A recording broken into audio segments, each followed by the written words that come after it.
siempre con agitación, y luego de 95 otra vez hasta 50. Lo que se ve en el esquema es que al principio, cerca de los 50, los gránulos están enteros.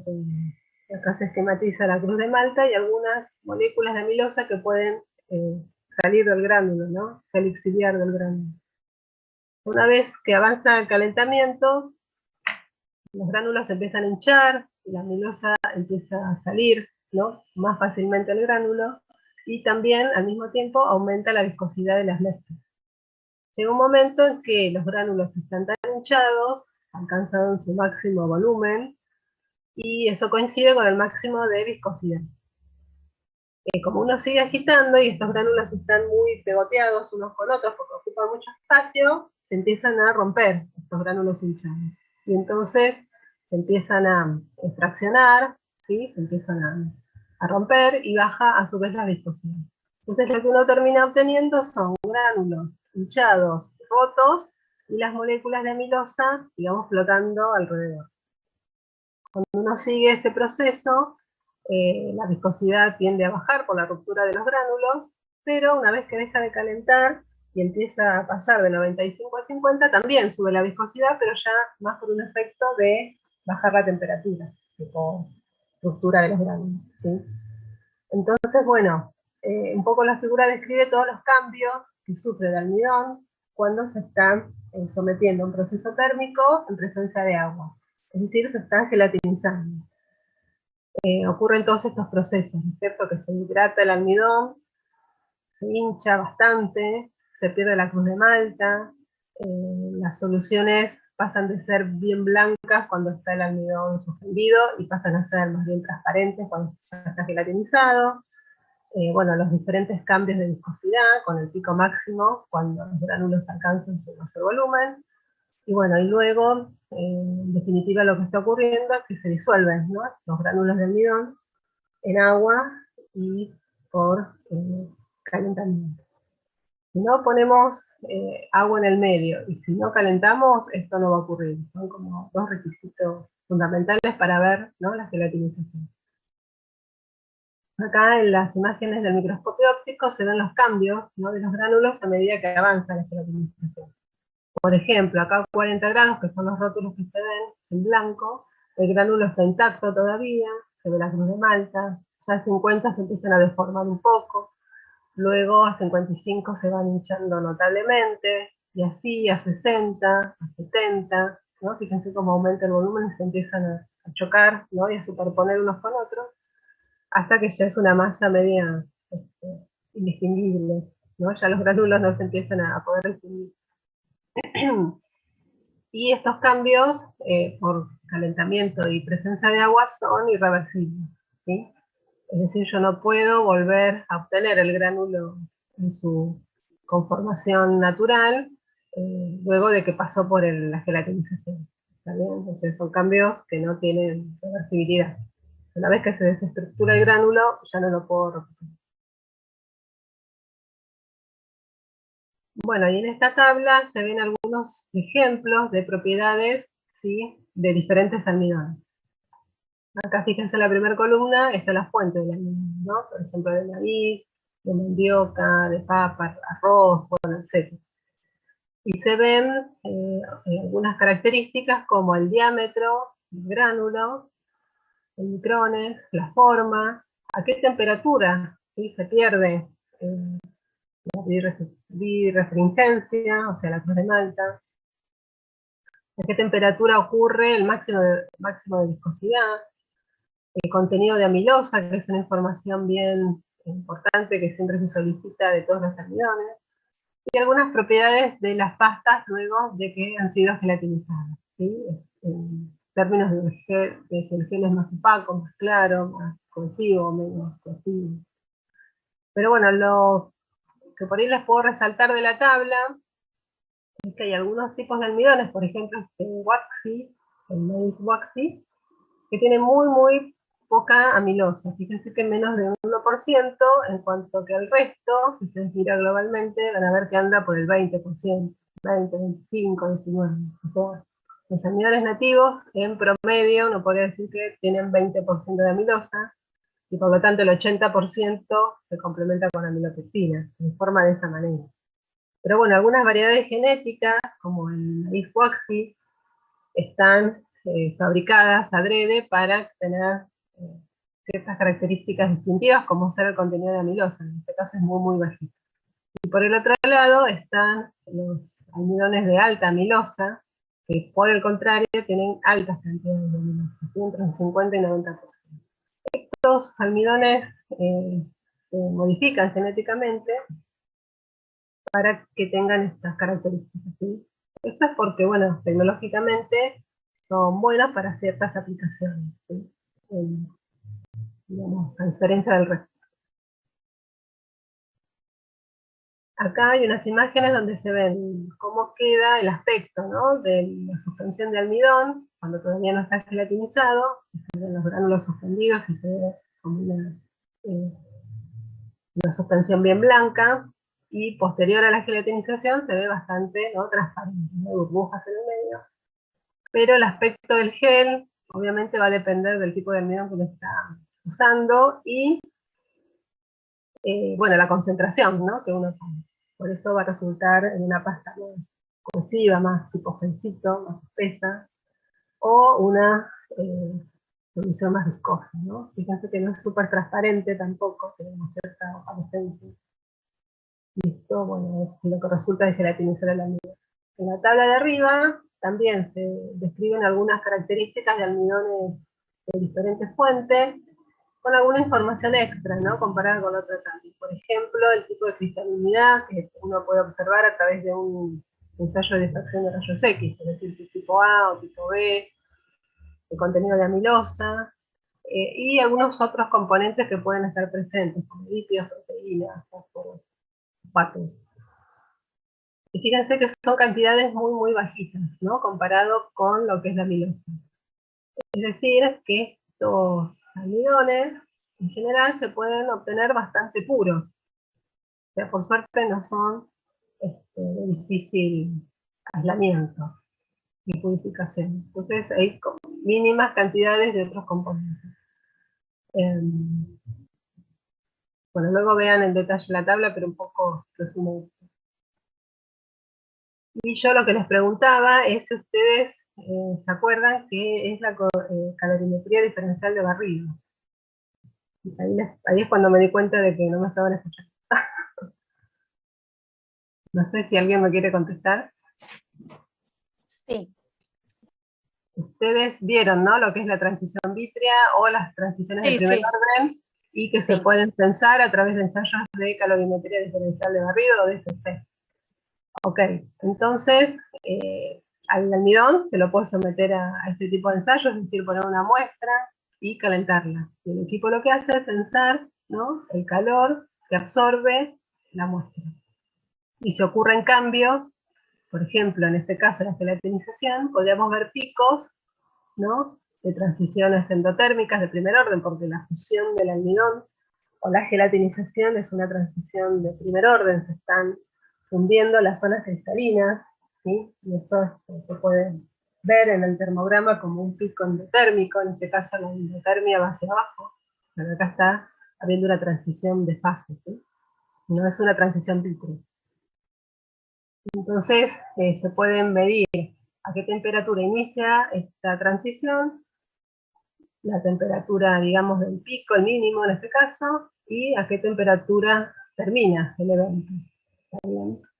Y si ustedes recordarán, si uno calcula el área de este pico, puede obtener, a través, bueno, del software del equipo, la entalpía de gelatinización. ¿Está bien? O sea, el calor endotérmico que uno requiere para que se lleve a cabo la gelatinización.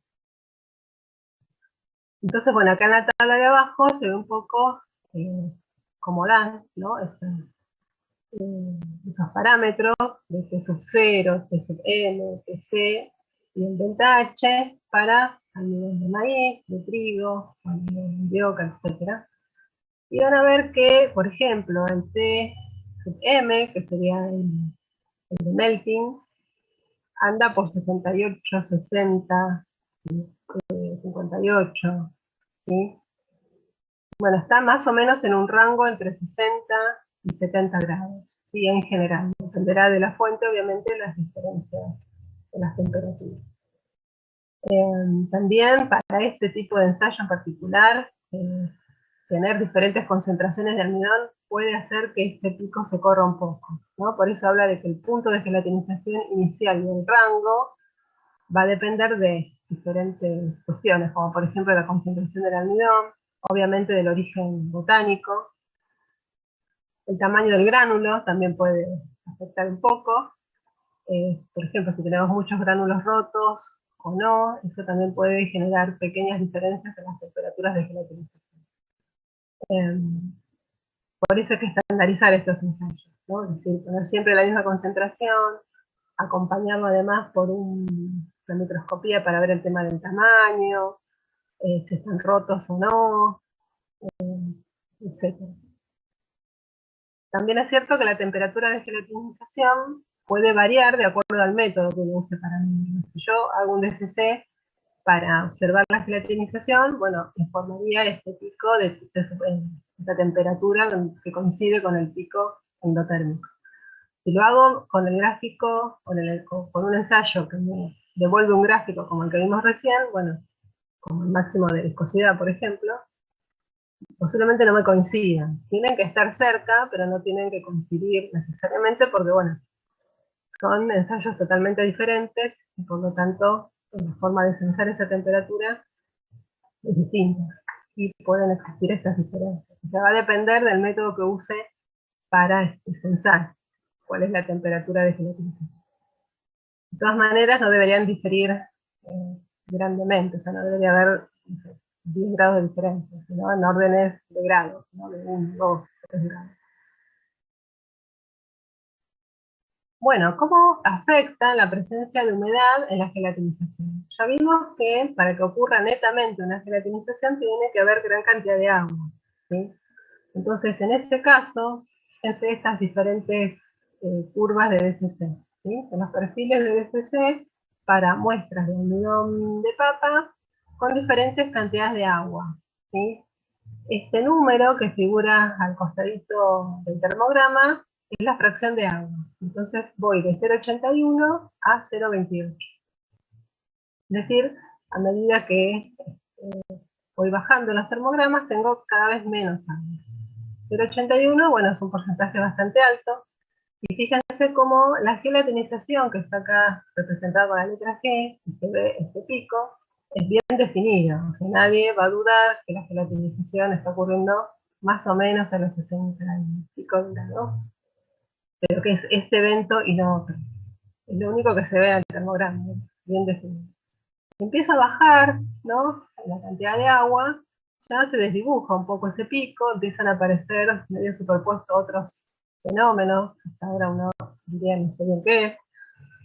Y lo mismo voy a ver si sigo, ¿no? Bajando la cantidad de agua. Fíjense que el pico de gelatinización se hace cada vez más chico, en detrimento, ¿no? Del evento en sí mismo, es decir, cada vez uno puede concluir que está, digamos, disminuyendo este fenómeno de gelatinización. Y sin embargo hay otro fenómeno que está representado acá con la letra M, que va como increyendo, ¿cierto? O sea, va disminuyendo el fenómeno de gelatinización y aumentando este otro, que es el de melting o de fusión, a medida que baja la cantidad de agua. De hecho, si seguimos viendo las curvas, vamos a ver que este pico de gelatinización desaparece, ¿sí? A partir de los 0,38 de extracción de agua, y queda netamente el pico, ¿no? De la fusión de los cristales. O sea, no son eventos idénticos. O sea, la gelatinización, para que ocurra, como la describimos hasta ahora, tiene que contar con una cantidad de agua suficiente, ¿sí? Por eso se habla de que la gelatinización es un fenómeno de fusión de la amilosa y de la amilopectina, más que nada de la amilopectina, que es la zona cristalina, asistido por el solvente. Es decir, necesito presencia de un exceso de agua para ver bien definido este pico, ¿sí? Si no alcanza la cantidad de agua para ver, para que ocurra la gelatinización, tal como la describimos, bueno, empieza a aparecer este otro fenómeno que es la de la fusión de los cristales en ausencia, ¿no? Y fíjense que cuando menos agua hay, más alto, ¿sí?, es el valor de la temperatura para ver esa fusión. Le tengo que entregar más energía para lograr ver la fusión de estos cristales.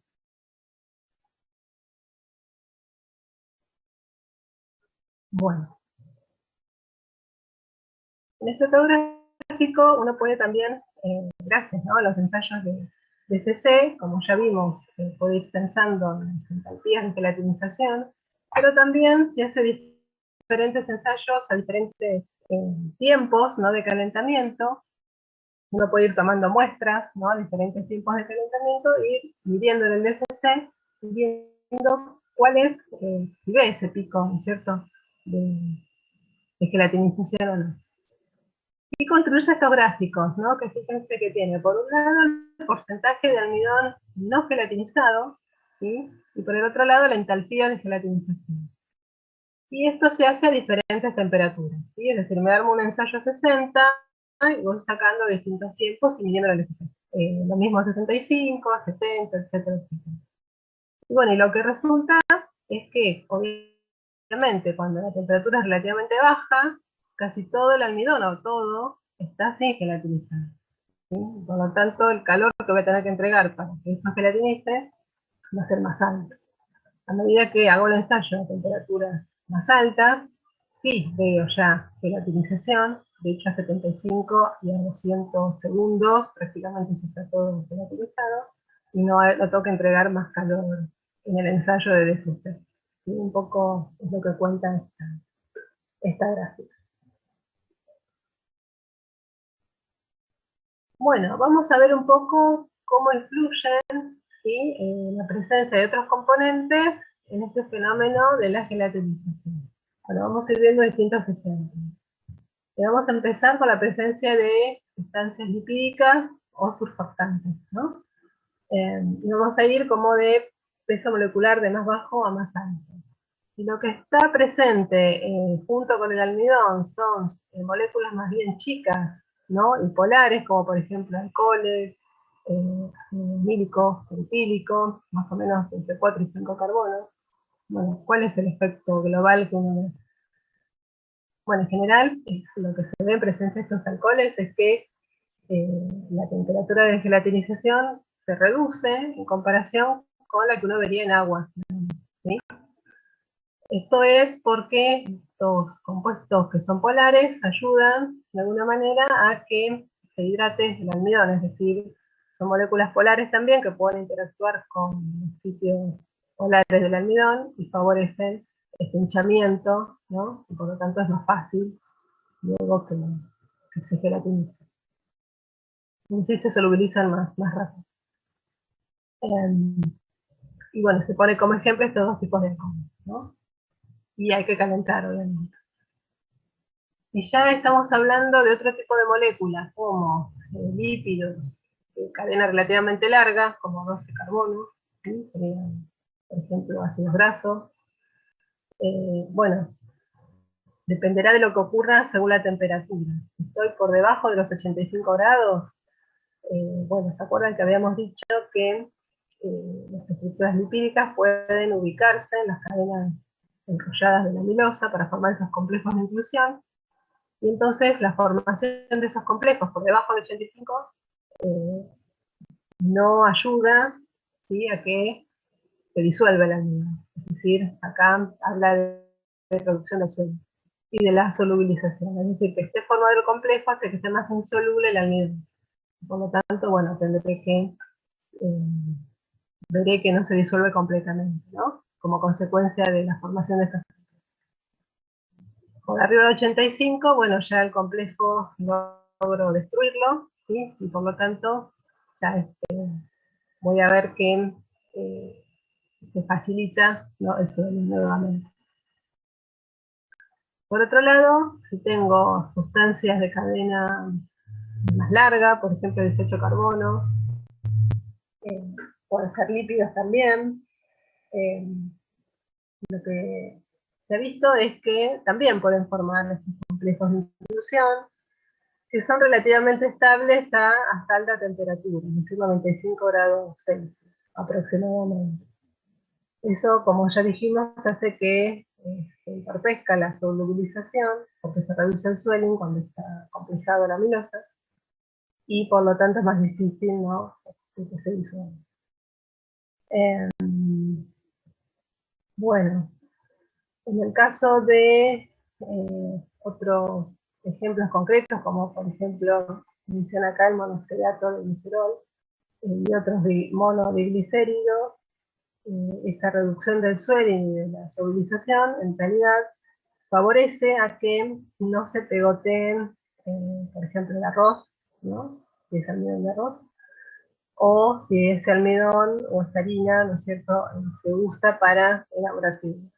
¿Sí? O sea que la presencia de estos compuestos de cadena larga, como dijimos, reduce el swelling, reduce la solubilización y por lo tanto previene, ¿no?, la pegajosidad de estas pastas.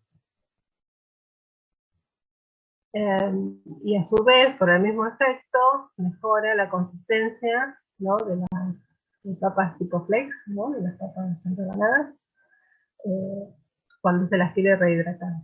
¿Sí? Entonces, bueno, fíjense cómo no es tan indeseable, ¿no?, la presencia de estos componentes, ya que pueden favorecer tecnológicamente ciertos procesos. Y bueno, y si hay macromoléculas como proteínas o lípidos de mayor peso molecular, en general también previenen la gelatinización porque se ubican en la superficie del gránulo formando una especie de coating, evitando, ¿no es cierto?, que se hinchen tan fácilmente, que penetre el agua para que se hinche el gránulo y por lo tanto inhibe globalmente el proceso. Acá hay unas tablitas donde se ve el efecto de ahora moléculas tipo azúcar, ¿no?, por ejemplo fructosa, glucosa, maltosa, en la temperatura de gelatinización. Entonces fíjense que poner el almidón en presencia, por ejemplo, de fructosa desde concentraciones del 12,5% hasta el 50%, siempre aumenta la temperatura de gelatinización. Esto es porque, bueno, el azúcar también va a competir por retener agua, ¿no? Son moléculas bastante, ¿no?, hidrofílicas y por lo tanto compiten por el almidón, con el almidón por el agua. Entonces, el almidón en definitiva tiene menos agua disponible para su gelatinización. Entonces tiende a aumentar, ¿no?, la temperatura de gelatinización. Lo mismo pasa para la glucosa, maltosa, etc. ¿Sí? Siempre el agregado de un azúcar redunda en aumentar la temperatura de gelatinización. Voy a tener que gastar más energía, ¿no?, para gelatinizar el almidón. Bueno, acá abajo se ve un poco lo mismo, ¿no? Es un poco la misma información. Acá habla de cómo afecta la sacarosa al pico, ¿no?, endotérmico visto en el DCC. Entonces, a mayor concentración de sacarosa, ¿sí?, hay mayor temperatura del pico de gelatinización. Se ve más, digamos, en el pico, en el corrimiento del pico, que en las temperaturas iniciales y finales del proceso. Bueno, ¿qué pasa si hay sales, ¿no?, si hay solutos del tipo cargados, ¿no?, iones? Bueno, esto es un poco más complejo, porque si ustedes miran el gráfico, donde se ve la temperatura de gelatinización en función de la concentración de la sal para distintas sales, van a ver que las curvas hacen un poco de todo. ¿Sí? Por ejemplo, esta de acá arriba, los cuadraditos vacíos, corresponde al sulfato de sodio, mientras que estos cuadraditos llenos pertenecen, ¿no?, al tiocianato de potasio. Bueno, entonces, ¿por qué en algunos casos aumenta la temperatura de gelatinización y en otros casos baja la temperatura de gelatinización? Bueno, es porque ocurren dos fenómenos que se contrarrestan, ¿no?, de alguna manera. Uno de ellos es que la sal, ¿no?, algunos de estos iones tienen la facultad, digamos, de interaccionar tanto con el biopolímero, ¿no es cierto?, como con el solvente. Eh, sí, lo que predomina, el efecto, digamos, de la presencia de sal es la reducción de la interacción de polímero-agua, voy a ver un aumento de la temperatura de la gelatina. Y los iones pueden captar, ¿no?, agua, y entonces lo que se observa es un aumento de la temperatura de gelatina. Por otro lado, puede ocurrir que algunos cationes, ¿sí?, tienen posibilidad de interaccionar con las moléculas de almidón, ¿sí?, o sea, interaccionar sobre todo con los grupos hidroxilo, meterse, ¿no?, en el medio de las cadenas, de manera como de separar más las cadenas por la presencia del catión, y eso eh, baja, ¿no?, lo que se observa es un descenso de la temperatura de gelatinización. Es decir, los cationes se interponen de alguna manera entre las cadenas y resulta más fácil esa separación o disolución en el medio acuoso, no con temperatura. Bueno, y esto ocurre para las diferentes sales, a veces predomina un efecto, a veces predomina otro. En este caso, ¿no?, el cloruro de sodio, fíjense que al principio a bajas concentraciones tiende a aumentar un poco, pasa de 70 a casi 80, y luego a concentraciones bastante más altas empieza a predominar el otro efecto, ¿sí? Acá se ve un poco que ocurren ambas cosas de acuerdo a la concentración, en este caso el cloruro de sodio. Bueno, y en la tabla de abajo un poco cuenta lo mismo para el caso particular del cloruro de sodio, a diferentes concentraciones. Es un poco la misma información de arriba, pero bueno, lo que se muestra es cómo va variando, ¿sí?, la temperatura del pico endotérmico a medida que cambia, o que aumenta en este caso, la concentración de la sal.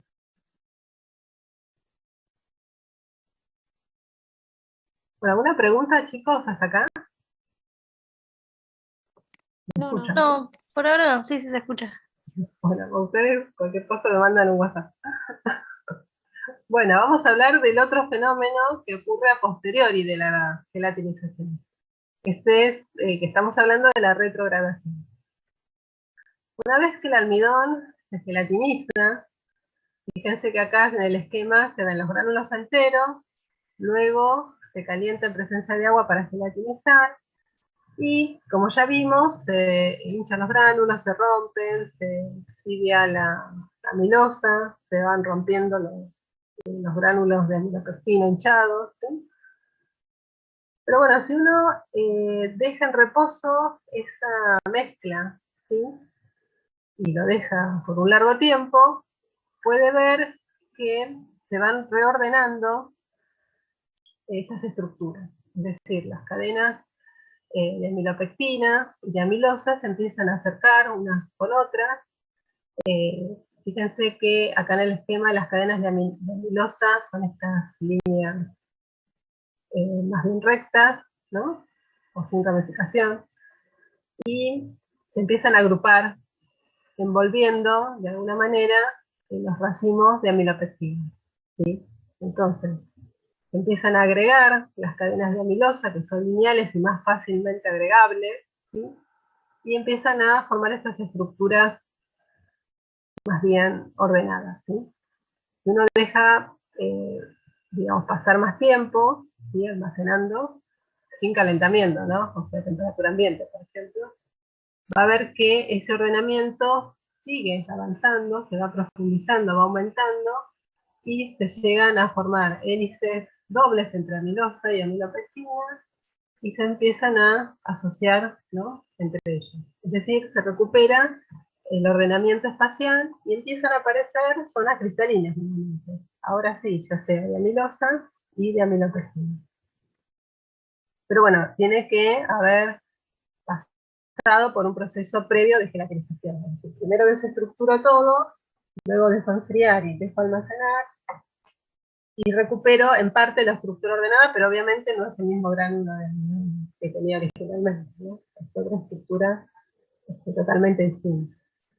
Pero bueno, este fenómeno ocurre de manera espontánea, ¿sí? Es algo que uno puede observar en los alimentos a base de almidón. ¿sí? Que cuando están bastante envejecidos, ¿no? Se empieza a observar cambios en su estructura, cambios en la textura, y tiene que ver con la retrogradación del almidón.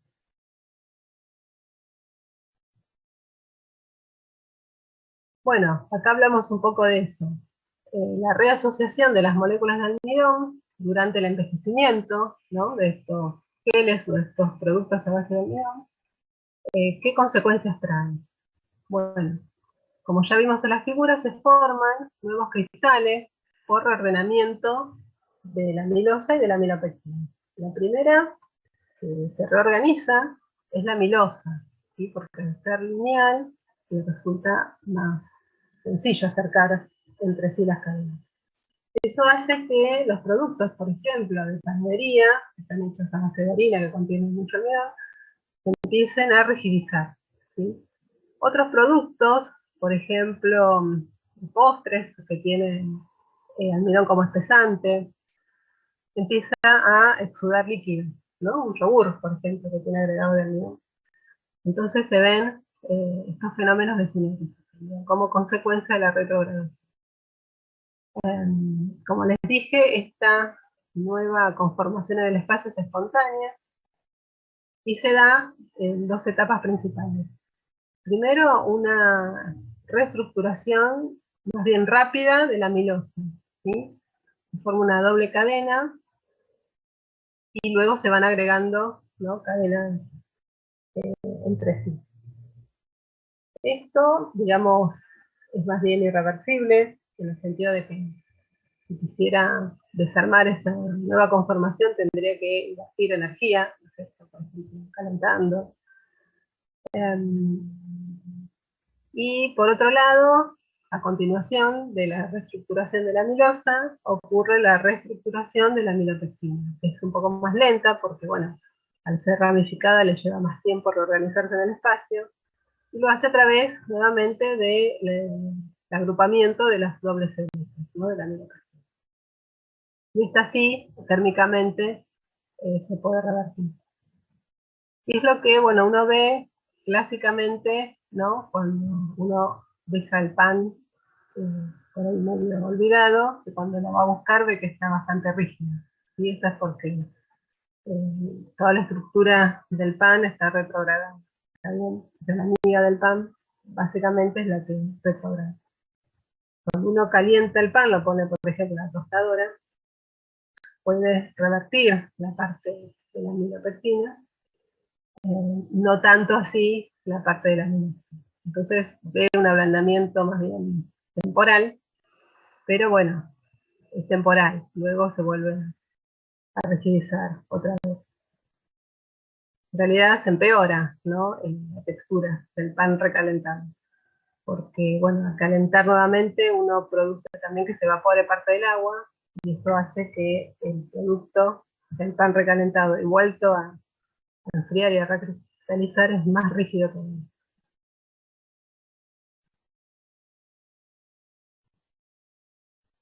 Bueno, como verán, el almidón tiene muchas propiedades que se aprovechan, pero también tiene bastantes problemas, ¿no? Por eso ahora vamos a hablar un poco de las limitaciones técnicas, ¿no? O tecnológicas que acompañan estos almidones. Bueno, primero uno tendría que pensar que para obtener la pasta de almidón, primero tiene que calentar, como ya vimos, ¿no? La solución o la suspensión de granulos enteros, ponerlas en agua, calentar. Ya eso es un gasto energético importante. Una vez que está hidratado, hinchado, la viscosidad final de esas pastas de almidón no se mantiene, digamos, estable en el tiempo, ¿no? Porque bueno, ya vimos que puede retrogradar, lo cual no es deseable, y por lo tanto también es un problema, porque si yo formulo un producto que tiene almidón gelatinizado, va a ir cambiando, ¿no? A medida que pasa el tiempo, y no es deseable que desde el punto de vista de la textura vaya cambiando, se vaya ya viene endureciendo o espesando, o provocando la sinéresis a medida que pasa el tiempo, ¿no? Después se ven otros fenómenos, como por ejemplo que el gel de almidón no es formado si uno lo somete a otros procesos, por ejemplo, cizalla, mezclado, etcétera, también la viscosidad puede cambiar bastante. Es decir, son geles más bien débiles, ¿no? O no muy estables. Este gráfico que se ve acá es nuevamente lo que habíamos mostrado hace un rato, los gráficos que censan viscosidad en función del tiempo, ¿no? De calentamiento. Y donde uno puede ir midiendo, ¿no? Cómo va cambiando la viscosidad, ¿sí? Censar el pico, ¿no? De viscosidad, a qué temperatura ocurre ese pico de viscosidad. Puede también sacar un parámetro que se llama temperatura de pasting, que es cuando se empieza a elevar, ¿no? Rápidamente la viscosidad. Luego otro parámetro es la caída de esa viscosidad cuando la temperatura todavía es relativamente alta, ¿sí? Luego cómo cambia la viscosidad de esa pasta final a medida que va enfriándose, ¿sí? Y estacionándose, ¿sí?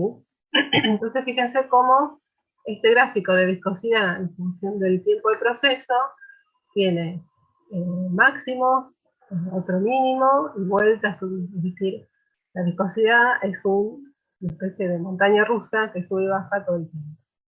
Eso fue un poco en contra, ¿no? Desde el punto de vista tecnológico, porque implica que hay muchos cambios en la textura de los alimentos que contengan almidón. Entonces, uno podría enumerar estas dificultades o desventajas como muestra esta lista, ¿no? Primero, que los almidones son insolubles en agua fría. Tengo que gastar energía para que gelatinice.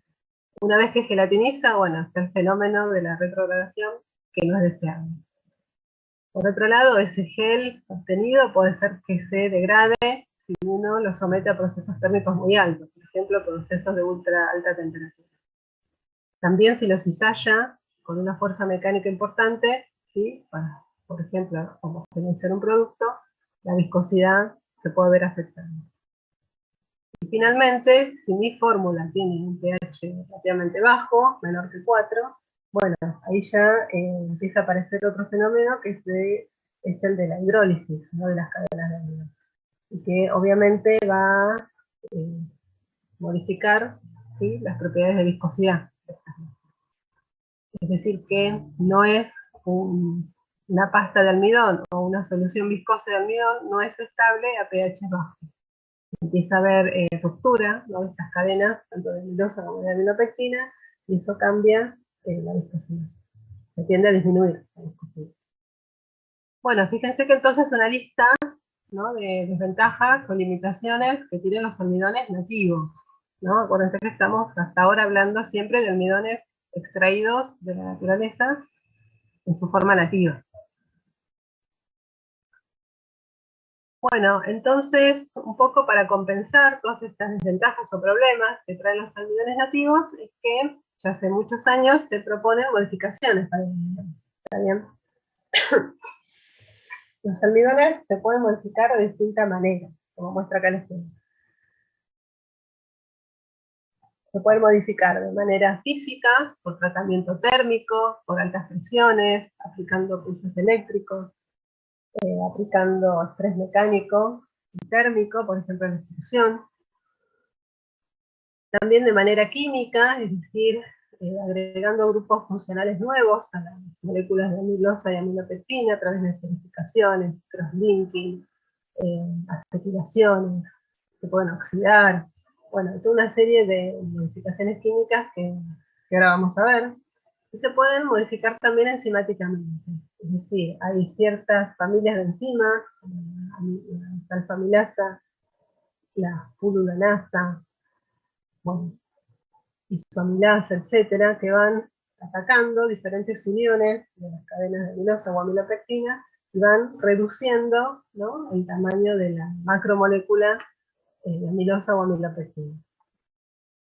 Nosotros, en lo que sigue de la clase, nos vamos a concentrar en estos dos tipos de modificaciones, los químicos y los físicos. Bueno, y uno un poco se preguntaría cuál es el objetivo de esto. Bueno, un poco ya lo comentamos, que es mejorar las propiedades de los almidones nativos, ¿no? Cuando ya hay desventajas que son muy desfavorables en lo que es eliminación o obtención de alimentos, bueno, más vale no usar un almidón del tipo nativo, sino que convendría usar un almidón modificado. Eso me permite aplicar ciertos procesamientos, como condiciones de calentamiento más severas, cizallas, o trabajar en medios ácidos, sin sufrir estos cambios de viscosidad tan indeseables que vimos recién, ¿sí? Es decir, logro obtener geles o pastas viscosas de almidón más estables. Bueno, entonces empecemos a nombrar algunos. Por ejemplo, dentro de las físicas, una de las más antiguas y conocidas es la pregelatinización. Que lo que trae de bueno es que el producto, que es un almidón pregelatinizado, una vez que está nuevamente deshidratado y obtenido en forma de polvo, resulta que es soluble en agua fría, sin necesidad de calentar. O sea, tengo un almidón que lo puedo solubilizar a temperatura ambiente, ¿sí? Pero bueno, tuve que haber pasado previamente por la gelatinización del almidón nativo, ¿sí? O sea que es una ayuda, pero no me salva, digamos, de haber gastado calor o energía para solubilizarlo o gelatinizarlo previamente. Bueno, ¿y cómo se obtienen estos almidones? Bueno, simplemente lo que hay que hacer es armar una dispersión de almidón, calentarla, utilizarla como vimos hasta ahora, y luego, por ejemplo, en unos secadores de tambor, como se muestra acá en el ejemplo, se arma una capa, ¿no? A través de los rodillos de esas pastas de almidón gelatinizado, y se aplica una película sobre el tambor, gracias a estos rodillos, y por el interior del rodillo circula vapor caliente, ¿no es cierto? Entonces toda esta superficie del rodillo está caliente. Eso hace que el agua que acompaña el almidón ya gelatinizado se evapore. Y por lo tanto, lo que queda adherido a esta superficie es el polvo del almidón gelatinizado deshidratado, ¿no? Pues ya eliminó el agua. Llega un momento en que se choca ese polvo con una cuña, con un cuchillo, que lo separa de la superficie del tambor y se desprende un polvo ya seco, que es el almidón gelatinizado y deshidratado, no es otra cosa. Luego ese producto seco se lo vuelve a moler, se le da un tamaño de gránulo, bueno, de gránulo, de partícula deseado, y ese producto en sí es el almidón pregelatinizado propiamente dicho, ¿sí? O sea, esto hay que hacerlo relativamente rápido para no darle tiempo a que esta pasta de almidón retrograde, ¿cierto? Gelatinizarlo y rápidamente volverlo a secar. Y lo que tiene de ventaja es que, bueno, la persona que usa este almidón no tiene que volverlo a calentar, sino que ya está solubilizado en agua fría.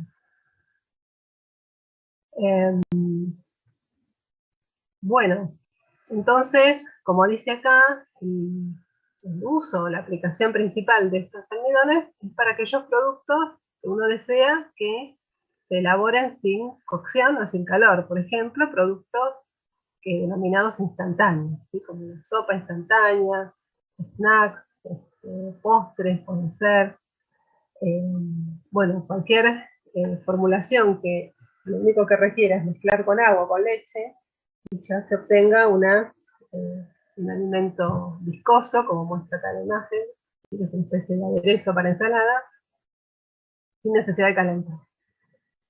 Luego también en la industria se puede usar ya como ingrediente este almidón para elaborar snacks, estrugados, cuando se ven para el desayuno, etc. Estas premezclas secas son las que uno puede comprar en el supermercado, por ejemplo, como les digo, para elaborar un postre, una sopa, etc. Entonces, bueno, acá hay una marca bastante conocida, ¿no? Que suministra este tipo de almidón. Son de amplia aplicación por este tema de su fácil solubilización, ¿sí?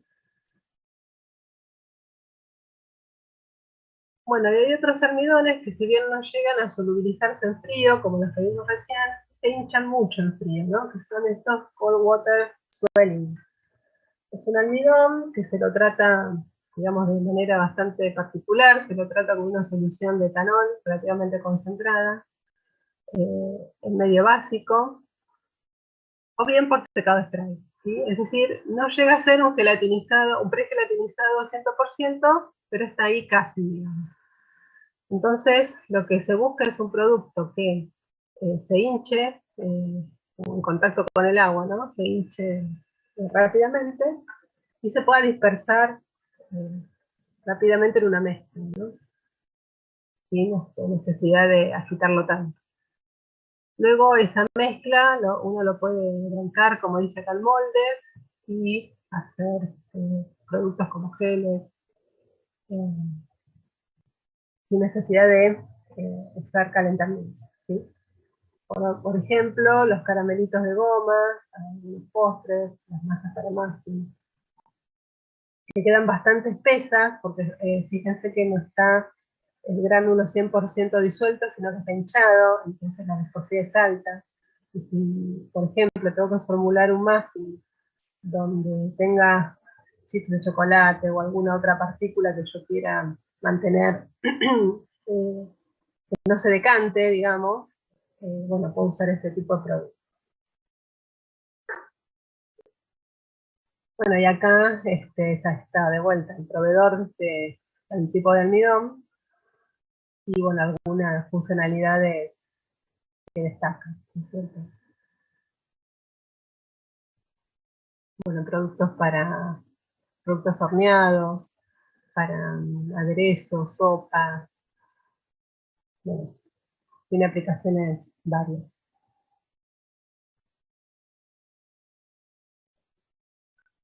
Bueno, y pasando un poco a los otros tipos de modificaciones, acá hay un gráfico que resume alguna de ellas. Fíjense, acá está en el centro el gránulo de almidón nativo, y uno puede, por ejemplo, por tratamiento enzimático, eh, generar cortes, ¿no?, en diferentes puntos de las macromoléculas para formar almidones que son totalmente desramificados o parcialmente, ¿sí?, de branches, como dice acá. Esto por acción enzimática. En cualquiera de los casos, lo que se obtiene es una reducción del peso molecular, ¿no?, una reducción del tamaño, y eso genera soluciones menos viscosas. También se pueden oxidar agregando grupos del tipo éster, del grupo ácido, ¿sí? Bueno, a través de reacciones químicas, ¿sí?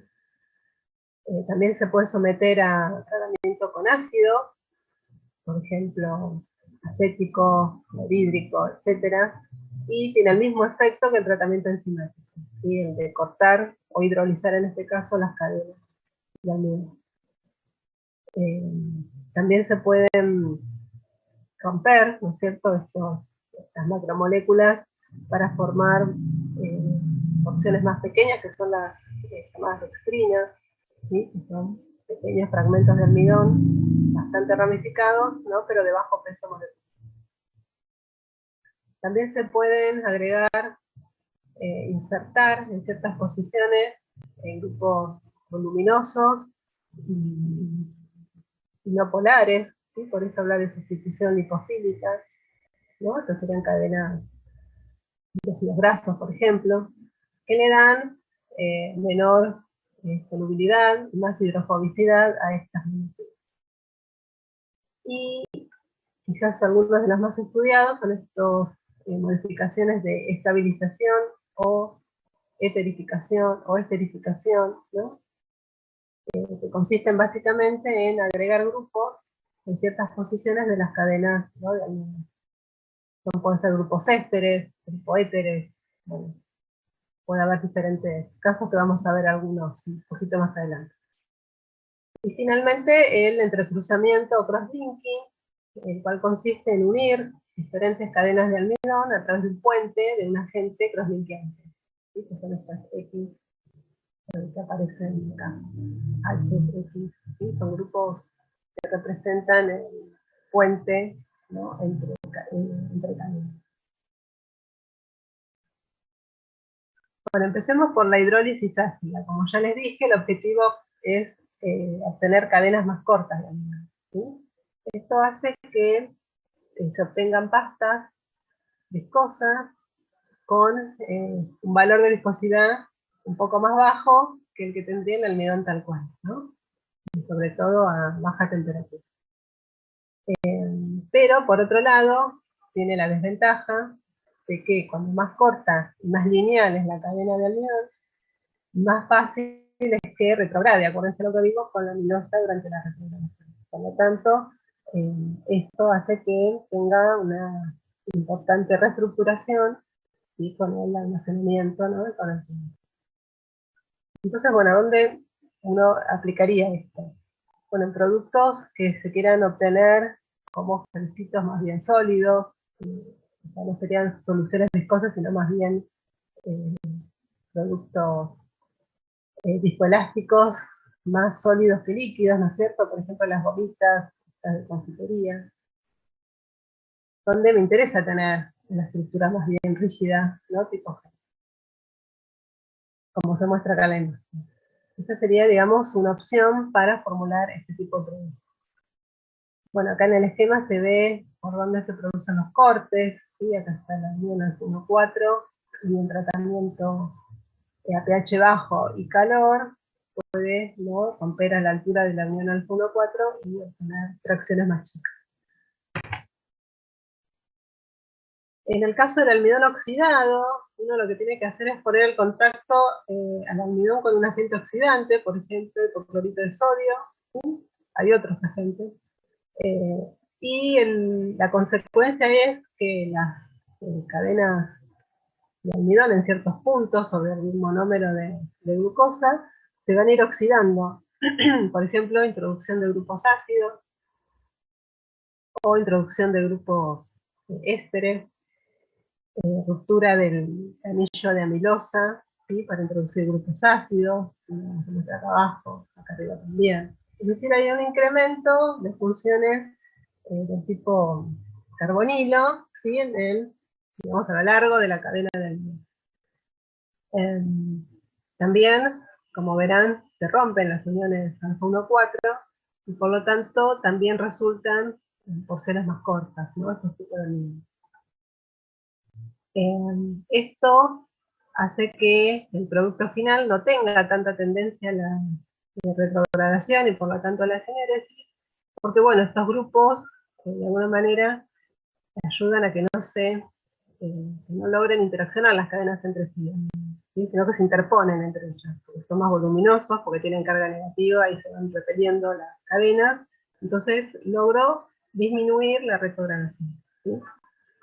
Esto hace que se obtengan geles más estables, ¿no es cierto?, porque no van a ir cambiando como consecuencia de la retrogradación. También por esta vía se pueden obtener lo que se llaman geles de pasta corta.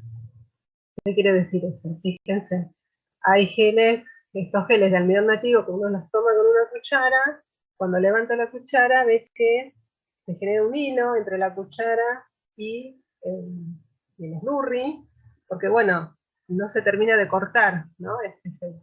Y eso no es muy deseable, porque provoca que uno vuelque, que se derrame, que se manche, etc. Mientras que el almidón oxidado tiene pasta corta. Fíjense que uno levanta la cuchara y enseguida se corta ese hilo, ¿sí? O sea, esto es más deseable que esta otra situación del almidón. Entonces, bueno, los gráficos un poco muestran las comparativas entre el oxidado, el nativo, un almidón tipo waxy. Acuérdense que el waxy era el que tenía muy poca amilosa, y un almidón ahora de otra fuente, que es de maíz, ¿no? Y cómo cambia la forma del gel, ¿no? Porque como ya vimos, va a depender de la fuente del almidón. No todos los almidones dan el mismo gel, por más que sean almidones. Si es almidón de mandioca, dará un tipo de almidón, perdón, un tipo de gel, si es almidón del maíz otro, etcétera, etcétera. Y además, si encima lo modifico químicamente, bueno, puedo cambiar aún más las propiedades del producto.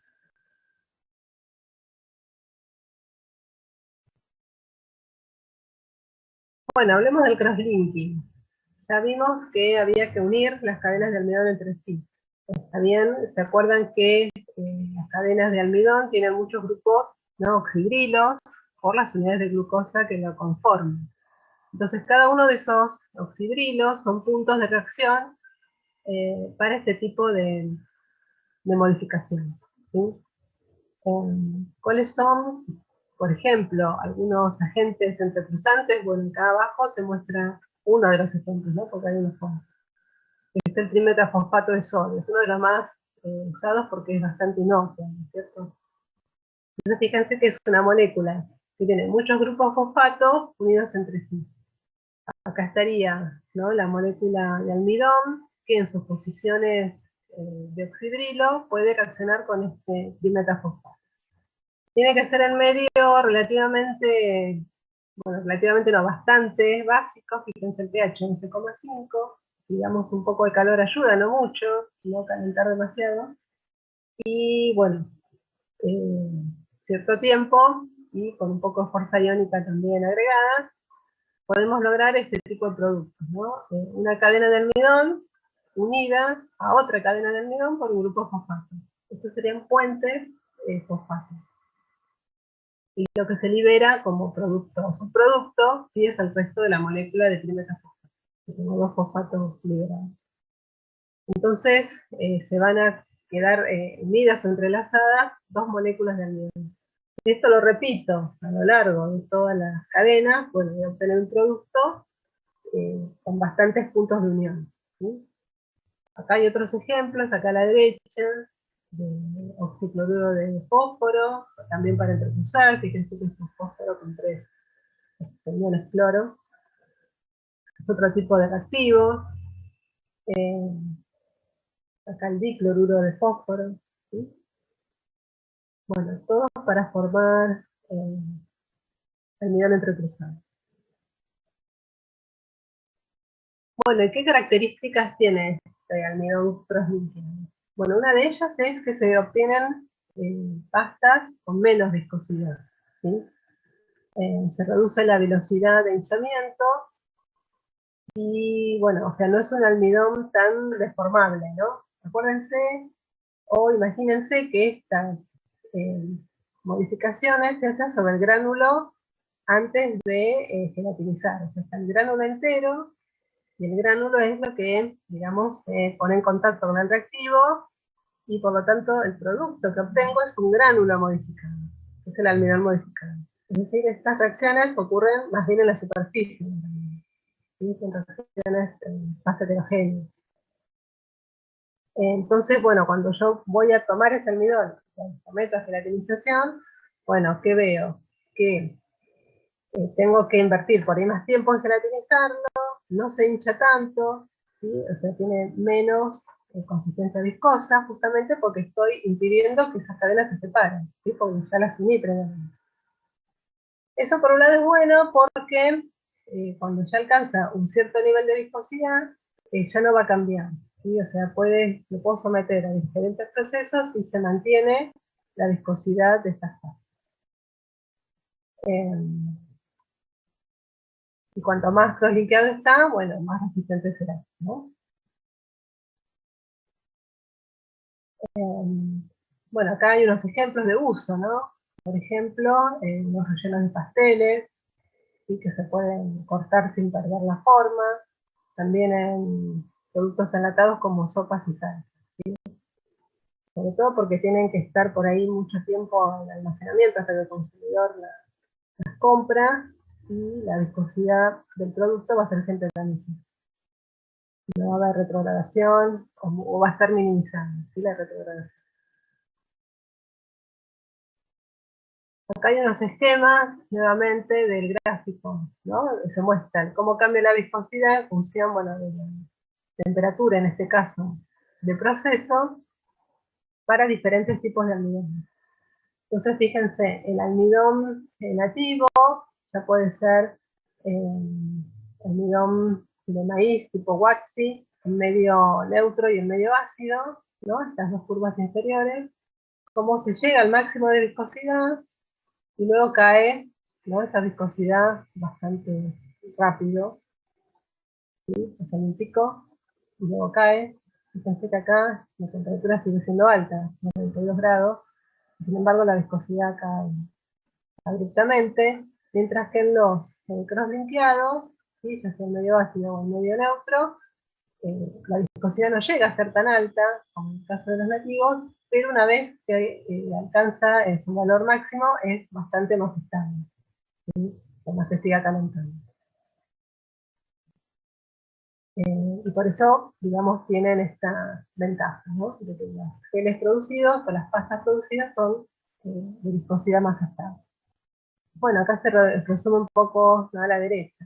Los almidones proslinqueados tienen gránulos de menor fragilidad, los geles tienen una integridad más constante, sobre todo en condiciones ácidas, también frente a la temperatura, y también frente a la cizalla, ¿no? Es decir, los puedo calentar, los puedo acidificar y los puedo agitar, y la viscosidad no debería cambiar grandemente.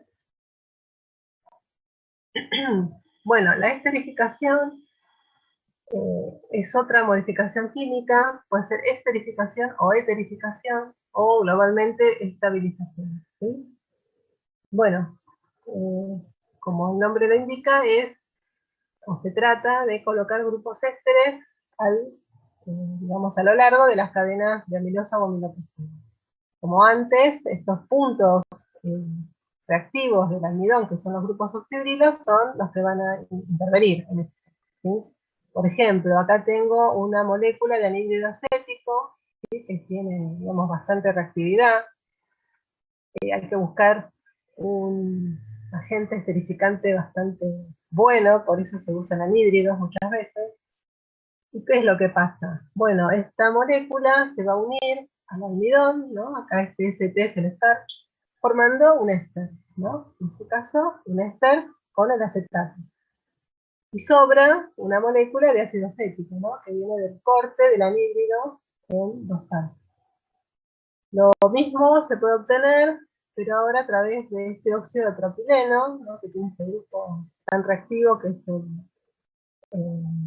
este óxido.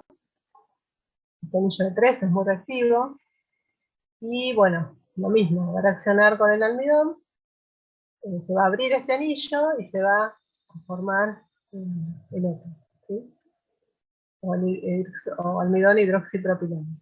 Porque bueno, al abrirse este anillo, se pega por este lado y queda un residuo o una cadenita de 3 carbonos. Bien.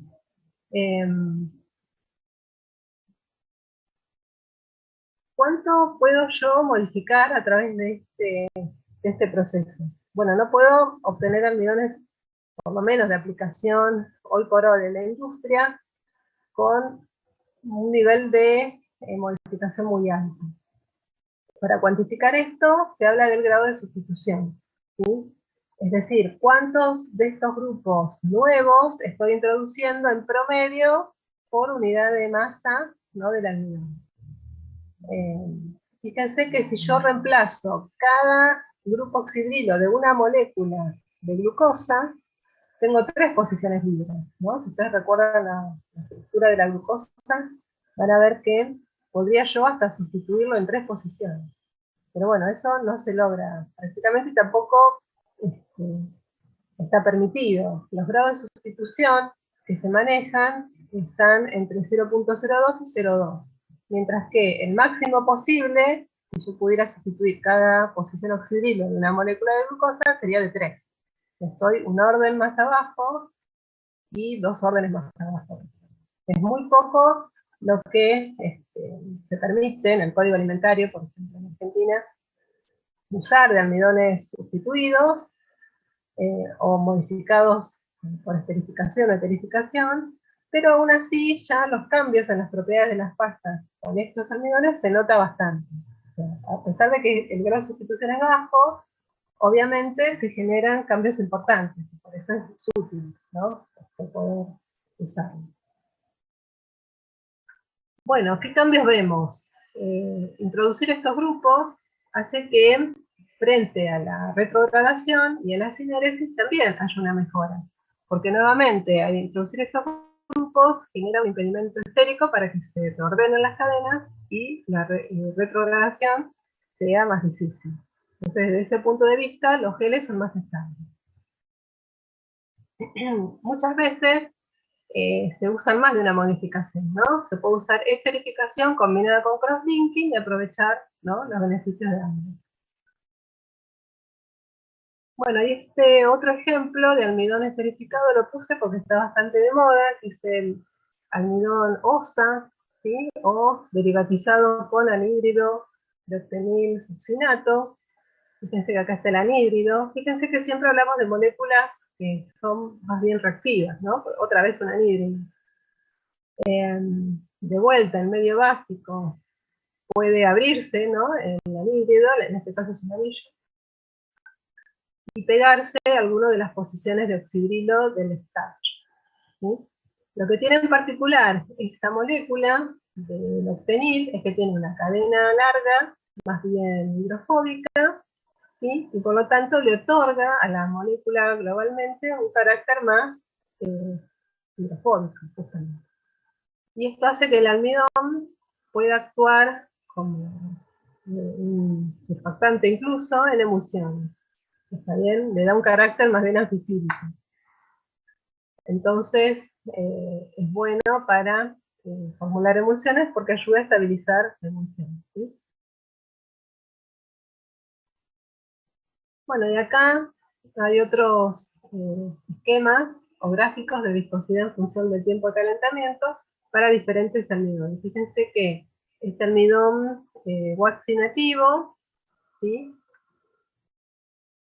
tiene un pico de viscosidad y luego una caída abrupta, ¿sí?, de la viscosidad, porque bueno, tiene poca tolerancia, ¿no?, a los cambios o a los procesos aplicados. Mientras que estas otras curvas alcanzan por ahí picos más bajos de viscosidad, pero la viscosidad resultante es un poco, ¿no?, más estable. Y en este caso, la curva inferior es un almidón hidroxipropilado y entrecruzado, que tiene baja viscosidad en caliente. Las otras dos que están más arriba son un almidón acetilado y entrecruzado, y esta otra almidón esterificado y entrecruzado. Entonces fíjense cómo son bien distintas las curvas de viscosidad.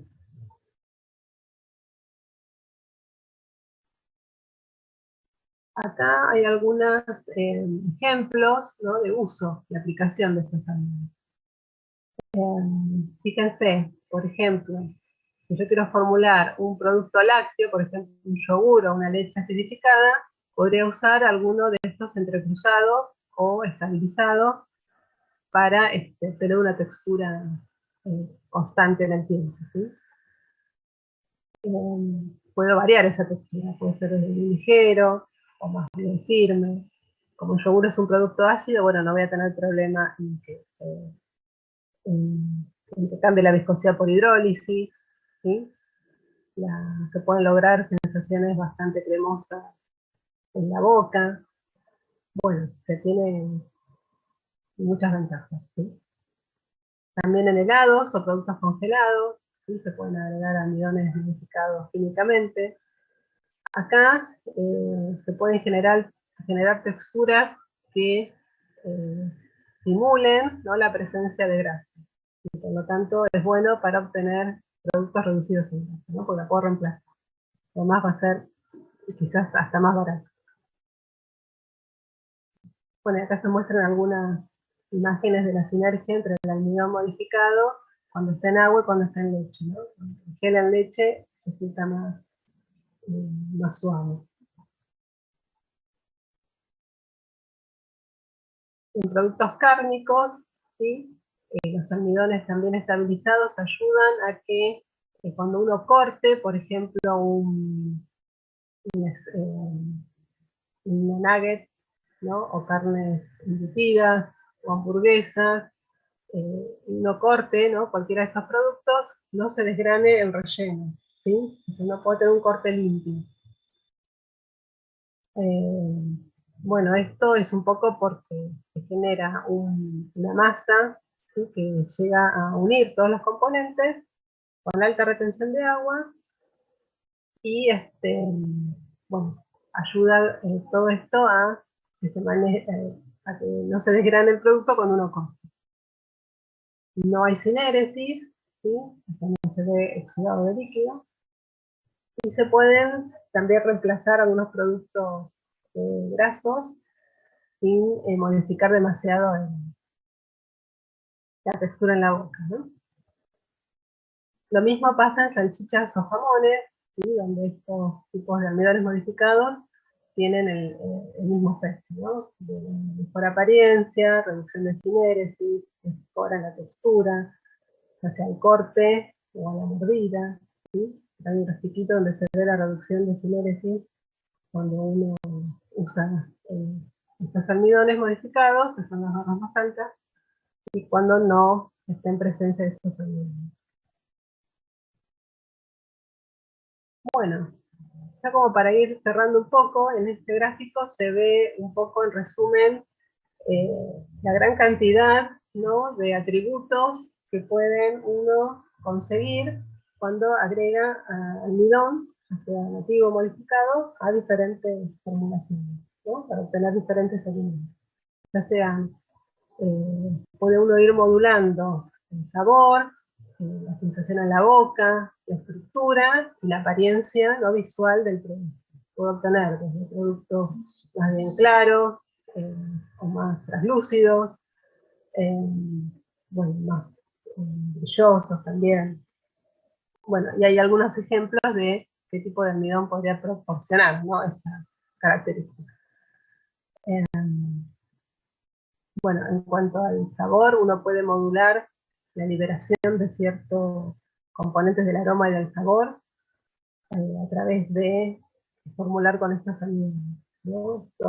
Al generarse una pasta más viscosa o un gel con más o menos mayor o menor consistencia, bueno, lo que está retenido en esa estructura se puede liberar más lento o más despacio.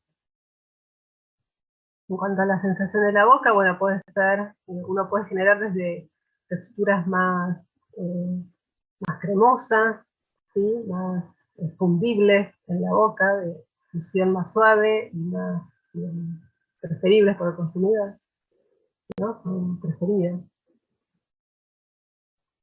Y bueno, desde la estructura ya vimos unos cuantos ejemplos. Puedo formar desde geles más bien consistentes o texturas tipo soluciones viscosas, ¿sí?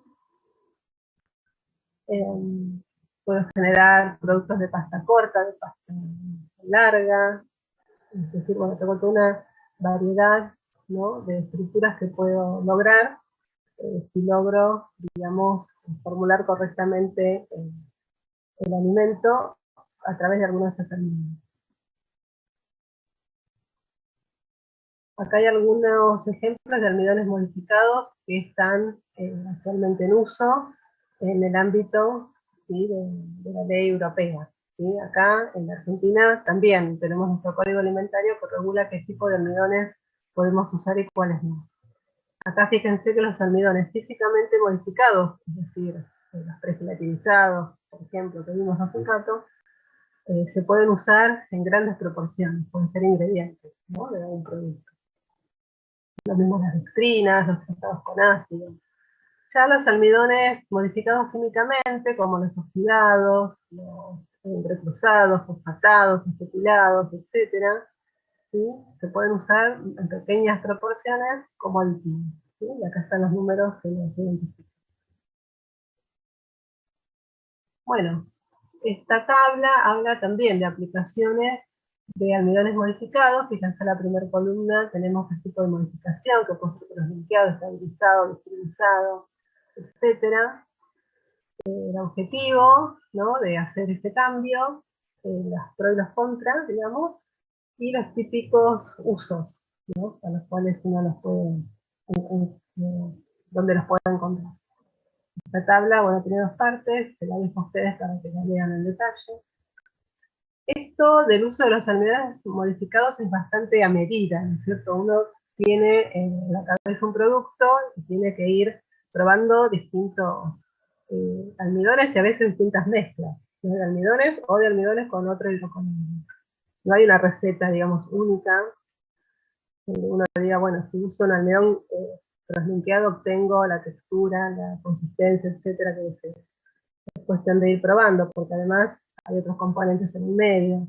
Bueno, no hay una receta única, quizás a veces con 2 almidones diferentes, de modificaciones diferentes, puedo lograr consistencias parecidas, ¿sí? O sea, no hay una única receta donde uno pueda guiarse, ¿no? Es cuestión de ir probando. Y como dice acá abajo, estos son, digamos, usos más comunes, ¿no? Pero bueno, uno puede ir ampliando el uso como le parezca.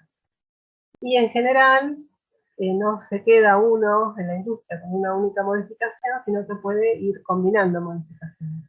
Es decir, usar los linkeados estabilizados, ¿sí? Los linkeados estabilizados y además pregelatinizados, o sea, puedo hacer combinaciones largas, hasta lograr el producto con las características que uno desea, ¿sí? Bueno, acá hay bibliografía por si quieren consultar.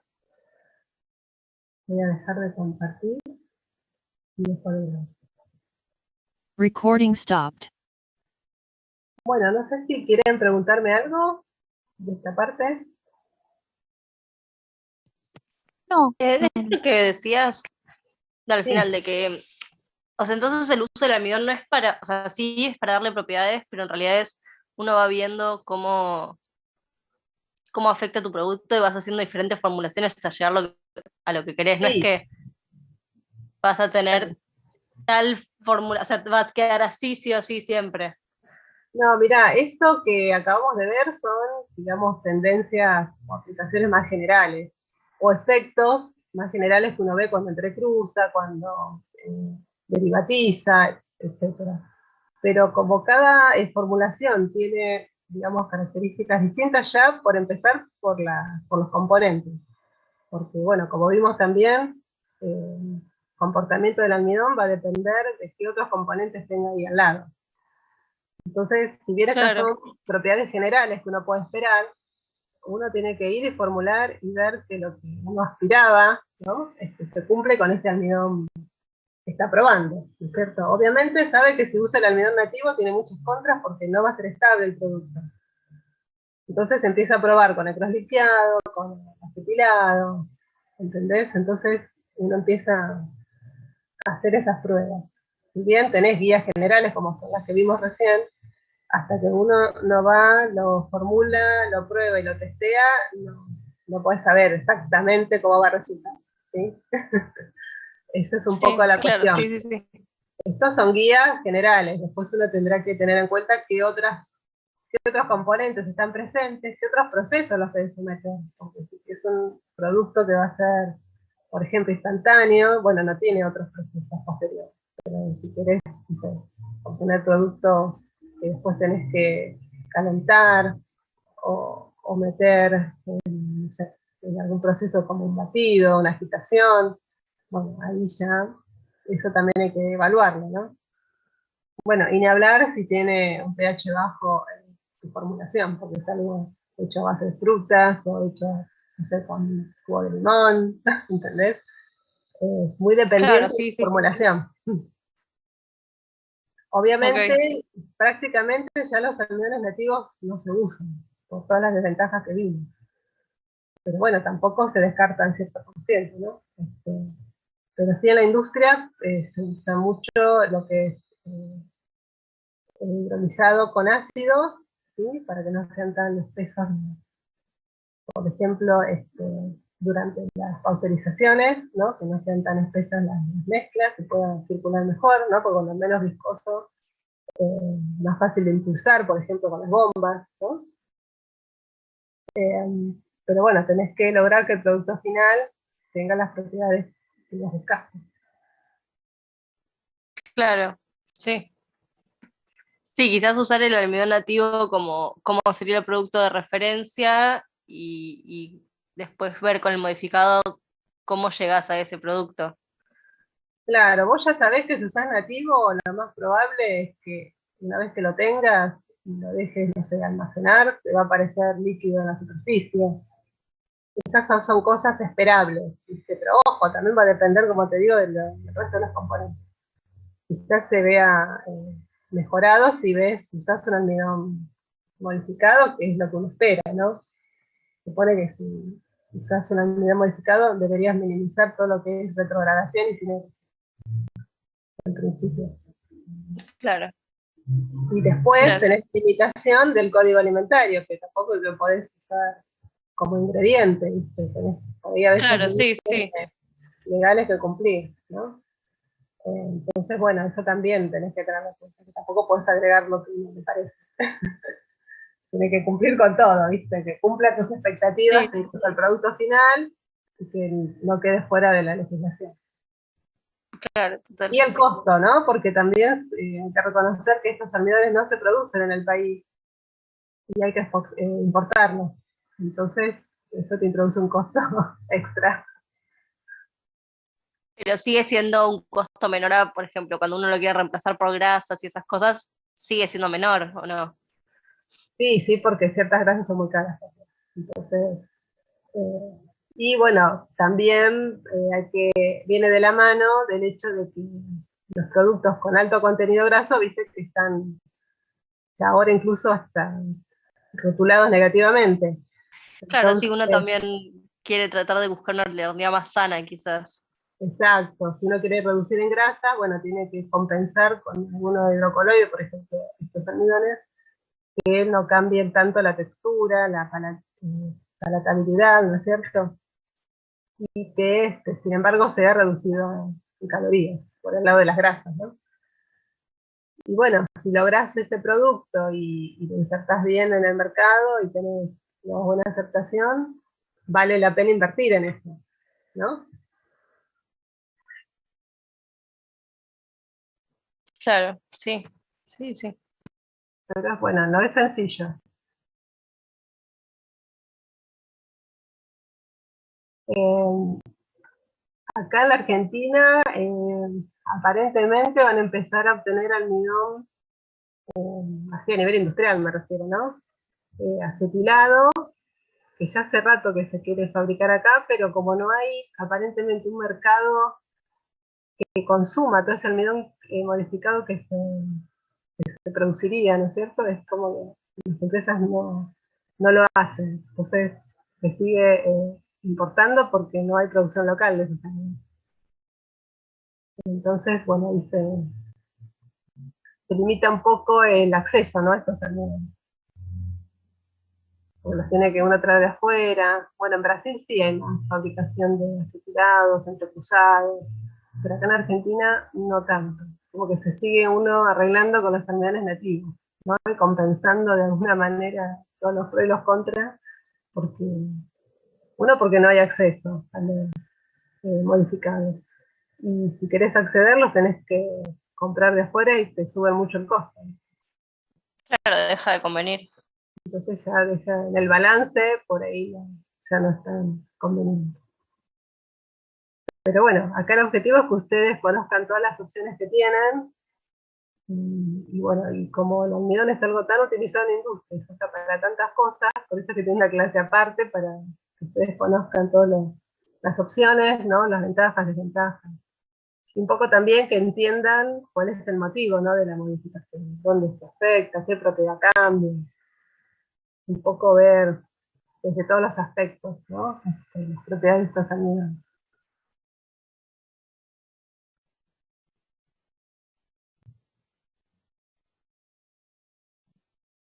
Bueno, ¿alguna pregunta más?